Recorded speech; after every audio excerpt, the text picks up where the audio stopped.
Donc bonjour tout le monde, merci d'être venu. Je vais essayer de parler en anglais lentement. J'ai tendance à parler très rapidement, personne ne va aimer. Donc je vais essayer de me ralentir. Je m'appelle Samantha Cook, je suis cofondatrice de Artifact 5, je suis productrice et je travaille dans la conception, le narratif et la conception. Donc nous avons 5 personnes, nous sommes basés à Montréal. Cet été, je vais déménager pour aller vivre en Écosse. Donc je travaille dans l'Écosse.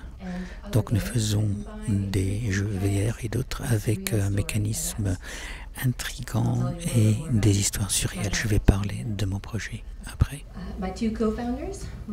Mes 2 cofondateurs, Mohanad Al-Khatib, directeur créatif, et Rami Dakstani, notre directeur technique. J'ai lancé la société en mai 2015.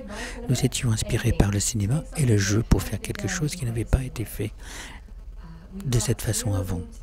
Nous avons emmené le réalisme au PC. Enfin, on était inspirés par des jeux qui emmènent des jeux réalistes au PC et aussi regarder le narratif dans les jeux d'un point de vue unique.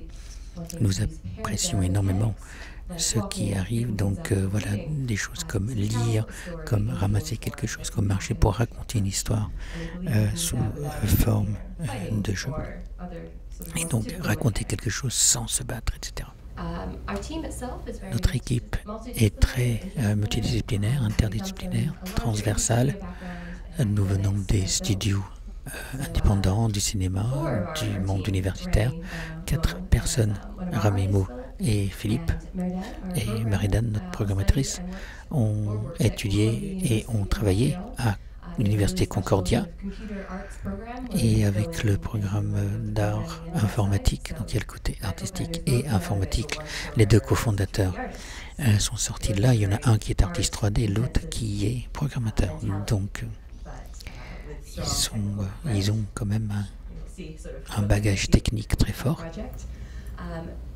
Mais le côté créatif, Concordia a des laboratoires comme OBX et TAG, des jeux expérimentaux, une collaboration entre l'art et la technologie. Beatrix Murs vient du monde du son. Elle est beaucoup plus cinématique que les autres. On l'a rencontrée à un Game Jam en 2015 et on travaille avec elle depuis. Elle travaille sur d'autres projets à Montréal.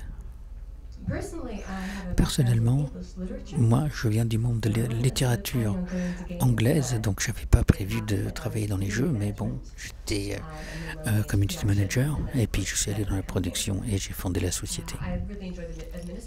J'adore le côté administratif aussi, mais quand même, je travaille dans la conception et le narratif. C'est bien de faire partie d'une petite équipe où on peut tous mettre la main à la pâte. Donc il n'y a pas de designer, pas de concepteur. En fait, nous avons tout dessiné de façon collaborative. C'est très long, c'est très compliqué, mais tout le monde est très impliqué et tout le monde contribue. Je ne recommande pas forcément de ne pas engager un concepteur. Peut-être à l'avenir on va le faire, mais c'est bien d'avoir la contribution de tout le monde aussi. Alors notre jeu, c'est Anamorphine, on y travaille dessus depuis 3 ans. C'est une aventure introspective, surréaliste. On peut le jouer ici au festival, dans la section jeux, en VR. Et ça va sortir non seulement pour VR, mais une version plate. Pas 2D parce que c'est un jeu en 3D, mais bon, mais c'est plat. Donc PC, PS4 en quelques semaines et PSVR et Xbox après. C'est l'histoire de Tyler, Anna, qui est au fond du trou quand on commence. Et là, on voit ses souvenirs pour voir ce qui lui est arrivé à lui et sa femme, pour l'emmener jusqu'à ce point très bas de sa vie. C'est un jeu qui parle de l'amour, de la perte, de la culpabilité et de faire face aux choses dont on n'est pas fier et comment naviguer émotionnellement. Notre façon d'explorer l'histoire, c'est visuellement sans texte. On a décidé de ne pas utiliser une voix off ou de langage. Il n'y a pas de... Pour raconter l'histoire, il n'y a pas d'interface non plus. C'est une expérience personnelle, à la première personne. Alors comment on raconte une histoire comme ça si on veut raconter le narratif sans langage? Alors c'est le son et la vision, la vue. Donc quand on pense que le monde explosera. Donc la métaphore devient réelle. On prend de notre inspiration du cinéma. Donc il y a Tree of Life. C'est comme si on jouait Eternal Sunshine of the Spotless Mind, une histoire sur un couple, le souvenir, comme il essaie de tout rapiécer. D'autres qui sont surréalistes, qui jouent avec la réalité. On a vu que c'était un peu comme Inception. Je ne sais pas si vous allez penser la même chose. Mais pour nous, c'est un peu le cas. Alors, les films ont été surréalistes depuis très longtemps. Les jeux, c'est plus récent. Donc, les jeux qui l'ont fait. Donc, voilà brièvement les 6 dernières années de jeu. Ces jeux racontent les histoires de façon très réelle depuis, je dirais quoi, 6 ans. Donc c'est une nouvelle façon de raconter les histoires. Là, les jeux vidéo n'existent que vraiment depuis quelques décennies. Donc on peut voir cette période comme étant une période de cinéma. De notre point de vue, là même les jeux de puzzle en fait, il y a des jeux un peu comme les puzzles, mais bon, on ne voulait pas les choses où les gens ils se tapent dessus, ils se coupent en deux. Donc il y a beaucoup de jeux qui ont bien fonctionné de ce genre, mais c'est quand les jeux indépendants avaient leur poussée positive. Mais maintenant le marché change aussi. Mais d'un point de vue artistique, ils ont tous un mérite énorme, même si le marché ne sait pas ce qu'il faut faire avec. Donc voilà, il ne faut pas le faire, il ne faut pas passer dans un festival de films parce qu'on ne va jamais le voir sur un autre écran. Bon, Dearest, c'est un des premiers jeux dans un simulateur de blocking. Souvent, c'est utilisé de façon péjorative dans les jeux. Donc, c'est les gens qui marchent, en fait, c'est tout. Moi, je pense que ça peut être un jeu. Donc, Dearest, c'était une maquette de jeu au début, mais après, c'est devenu un jeu. Et puis là, on va dans cette île, et puis on se promène, il y a des lettres qui sont dictées. C'est très émouvant, très émotionnel, très émotif. C'est sorti en 2012,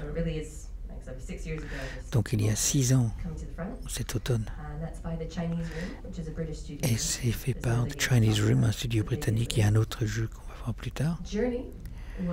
Il y a Journey, ça a très bien marché. C'est sorti sur PlayStation en 2012 aussi, juste après Dearest. C'est très très beau. Il y a ce petit personnage et il faut arriver à la montagne. Il n'y a pas de parole, il n'y a pas de texte. Et la langue, l'écriture est en hiéroglyphe. J'ai joué tout le jeu, je ne pourrais pas dire des choses sur l'histoire, mais c'était très beau. Et puis le gameplay, c'était super. La jouabilité est top. Et traverser ce paysage visuel. Et s'il y a d'autres joueurs qui jouent en ligne, on peut les voir, on ne peut pas interagir. Donc c'est une expérience personnel, mais sans être un jeu multijoueur. Désolé pour la résolution, je ne sais pas pourquoi je n'arrivais pas, mais Gone Home, c'était encore plus, c'était un grand succès quand c'est sorti. Au mois d'août 2013, la société Fulbright, c'est très atmosphérique. En fait, on rentre, on est on arrive de l'Europe où on a passé l'été. Et on rentre dans cette maison dans Washington, je crois. Et personne n'est là. Et donc on regarde dans les positions pour voir où ils sont, que l'heure est arrivée. Et puis, c'est pas un jeu d'horreur, mais il y a cet orage et tout. Mais moi, je ne pouvais pas le jouer tout seul. Hein. On a vraiment l'impression d'être seul chez soi. Quoi. Mais c'est une histoire qui est très belle. Everybody's Gone to the Rapture. Everybody's Gone to the Rapture.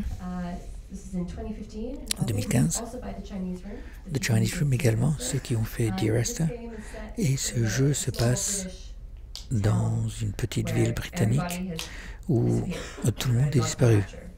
Tout le monde est allé au Rapture. Donc ces petits souvenirs de ce qui s'est passé dans cette ville. Et là encore, une simulation de marche et qui raconte l'histoire à sa manière. The Chinese Room a arrêté de faire des jeux.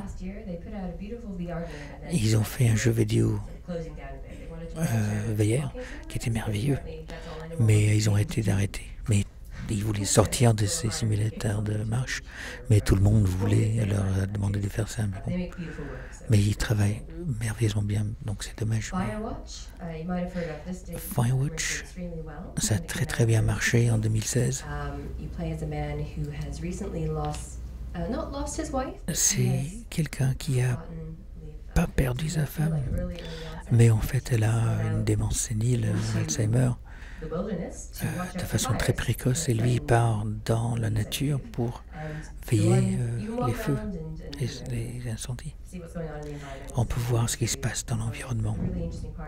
Mais la partie intéressante, c'est la direction principale. C'est avec le superviseur qui est dans une autre tour. On ne la voit pas, mais on peut parler. Donc elle parle et puis vous pouvez répondre. Donc une histoire interpersonnelle où on ne voit pas l'autre personne. Tacoma, c'est plus récent. Donc station spatiale, à l'avenir, c'est comme beaucoup de jeux en fait. Donc c'est sorti en août 2017, Fulbright Peacock Homes. Et on rentre dans la station spatiale, on traverse, on joue des enregistrements de l'équipage dans les 3 jours avant l'arrêt de la station. Donc c'est un petit peu un jeu d'enquête, c'est pas très mécanique. Il faut écouter. Ça a moins bien marché que Gone Home, le premier, mais c'était très beau.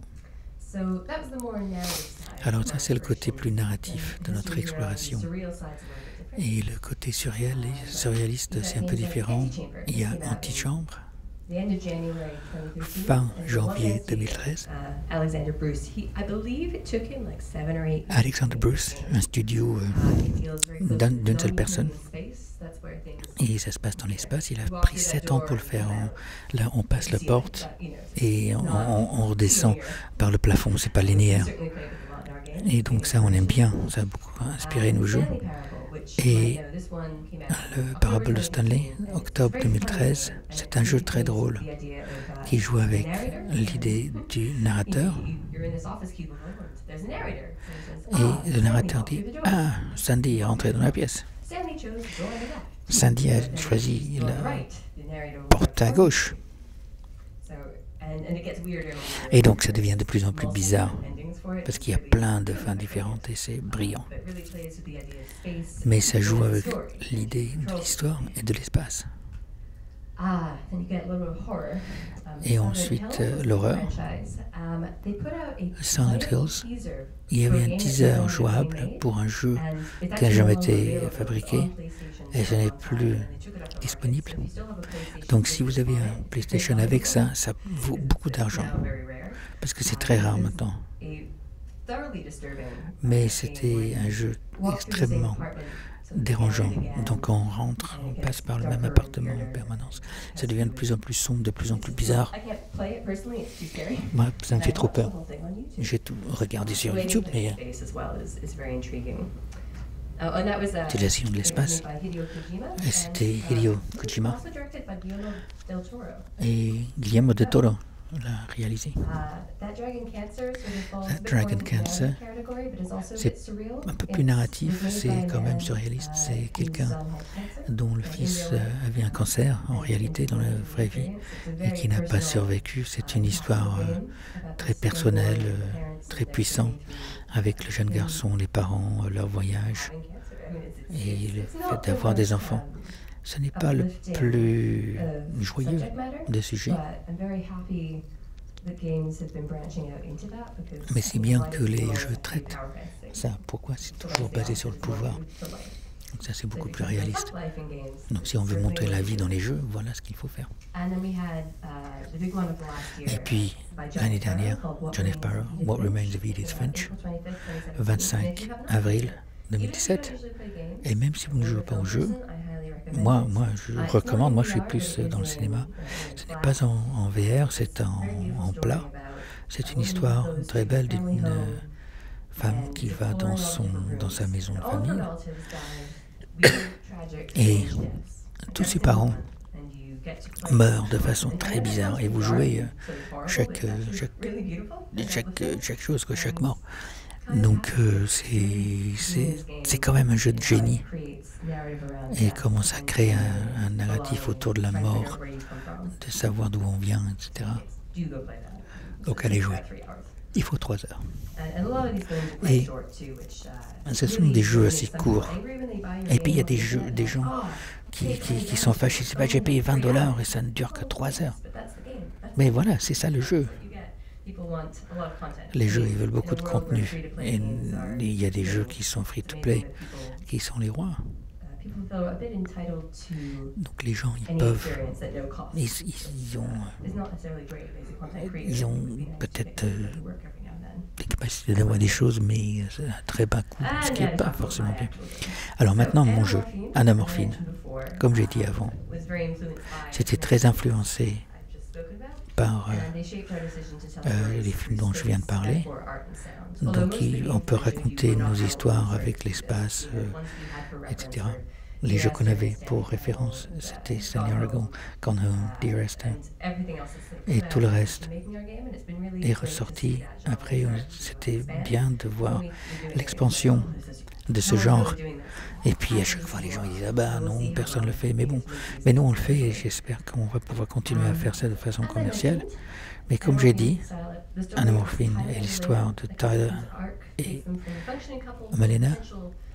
Donc c'est un couple qui fonctionne et puis après ils deviennent un couple qui se cherche. Et donc il y a l'espace, il y a le son, il n'y a pas de parole. La plupart des jeux, et là il y a d'autres choses où on lit, on raconte des choses, mais c'est uniquement l'environnement qui raconte l'histoire, ce qu'on entend. Et culturellement, c'est important d'explorer des questions quotidiennes. Là, je jouais à Shadow of the Colossus hier, en dehors. C'est très beau comme beaucoup de jeux maintenant, mais ça explore des thèmes de... voilà, j'ai une épée, je vais tuer un monstre et je vais sentir très bien après, donc c'est un peu violent. Mais nous, c'est pas conçu pour que vous sentiez bien après. C'est un peu controversé, mais voilà.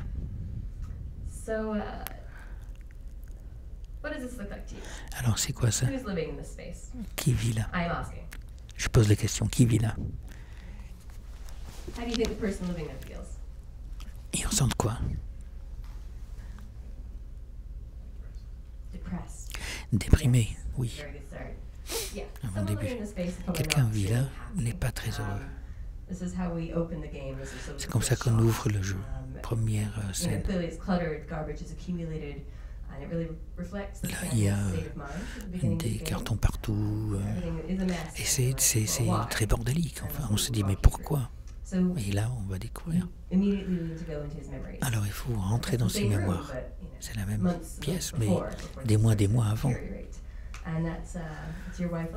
Et voilà ta femme, Elena. Et vous venez d'emménager. Là, en explorant, on voit qu'après chaque scène, Il rentre dans un temple, comme on dit. C'est un palais mental, un hub de souvenirs. Chaque scène a ses alcôves où on voit le nom, les plaques de chaque porte, de chaque entrée. C'est pas un puzzle, mais on doit trouver des objets pour avoir l'idée de ce qui se passe. Et on ne peut pas avancer sans trouver des cercles. Et c'est les mélanges des rêveries. On peut prendre son propre sens. Et voilà comment on bouge. Puisqu'il n'y a pas de bouton, il n'y a pas de bouton dans ce jeu. On essaie de faire des choses différemment. Donc, c'est basé sur ce que vous voyez dans l'espace. Donc, même quand vous allez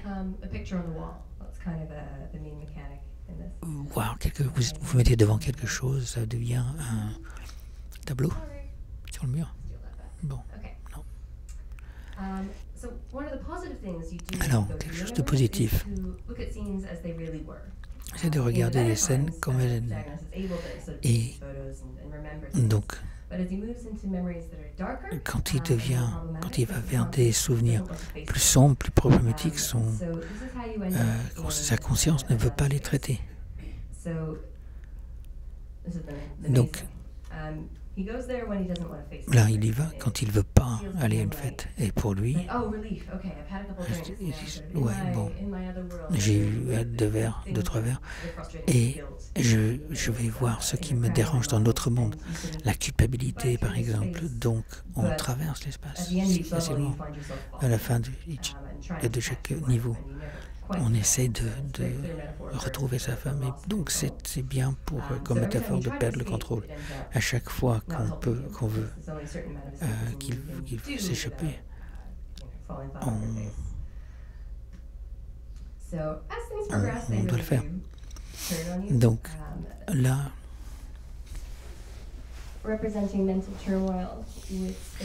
le dérangement mental montré dans l'espace, c'est un peu étrange.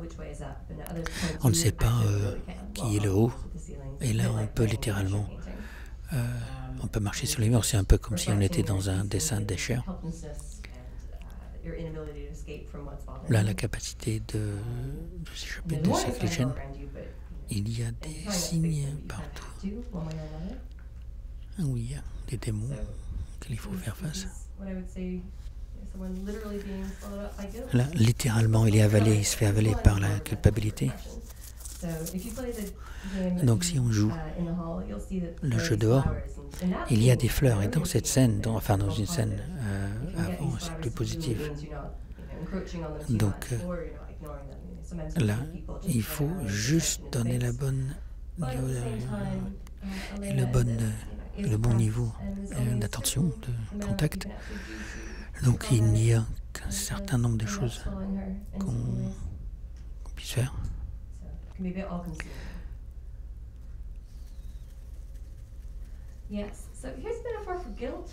Donc, métaphore de la culpabilité, c'est un peu moins évident. Il y a des objets dans le monde et on les voit au coin d'œil. Et c'est dérangeant, c'est bizarre, c'est délabré. Mais ça fait peur. C'est pas un truc d'horreur, mais c'est un peu stressant. Donc on voit la transition du coin de l'œil. Donc là, le protagoniste n'est pas dans le bon état d'esprit. Et juste à la fin, juste en périphérie de vision. Donc, on voulait faire une expérience que n'importe qui peut jouer. J'ai donné ça à ma tante et elle a commencé à jouer. Elle a dit, oh, non, c'est simple. On peut utiliser un clavier, on peut faire avec l'œil. Il y a plein de façons d'interagir, mais en fait, on tourne. Elle est grande, elle peut bouger. Mais moi, j'arrive pas à utiliser les contrôleurs, par exemple. Donc, c'est très simple, c'est exprès. Comme ça, on peut transmettre l'idée de façon très simple au plus grand nombre de personnes. Et il y a une variété de contrôles. Le VR, la VR, le contrôleur, la souris, PC, whatever. Peu importe. Et quand j'étais enfant, il y avait des livres sur comment jouer. Il y avait ça quand j'étais petite, mais ici, il n'y a pas besoin de règles. Et le jeu a été bien reçu. Je suis content qu'on puisse le montrer ici. Nous avons gagné des prix pour meilleure innovation, meilleur design. On va aller à Berlin fin avril. Donc c'est expérimental. Et mes partenaires sont à PAX Est. C'est une convention énorme. Mais c'est bien ici de montrer ça ici où c'est plus calme. Les gens ils peuvent voir, mais voilà, plutôt que dans un festival de jeux où il y a plein de bruit, plein de monde, etc. Donc voilà, c'est ça. Comme j'ai dit, Anamorphine va sortir au mois de mai. On est ravis. On peut le jouer où on veut. PlayStation, Xbox plus tard. Et bien sûr, VR. Et voilà, c'est tout. Je peux vous monter un petit extrait pour finir de façon un peu plus fun, un peu plus dynamique.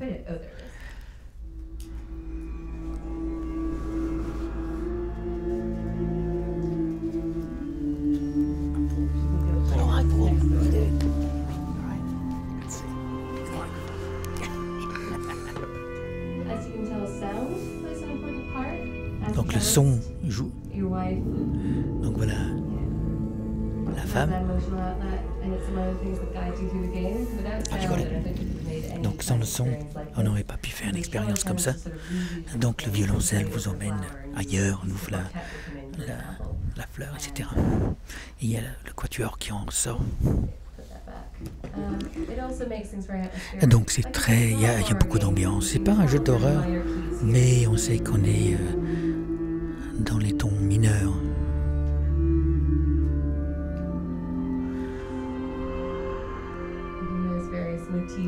Voilà différents motifs qu'on retrouve. Il y a des scènes un peu plus sombres.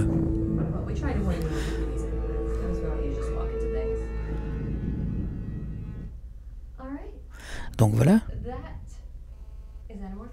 Donc Anamorphine, on peut le voir sur Steam, on peut mettre en wishlist et on va faire un projet bientôt et un peu moins sombre.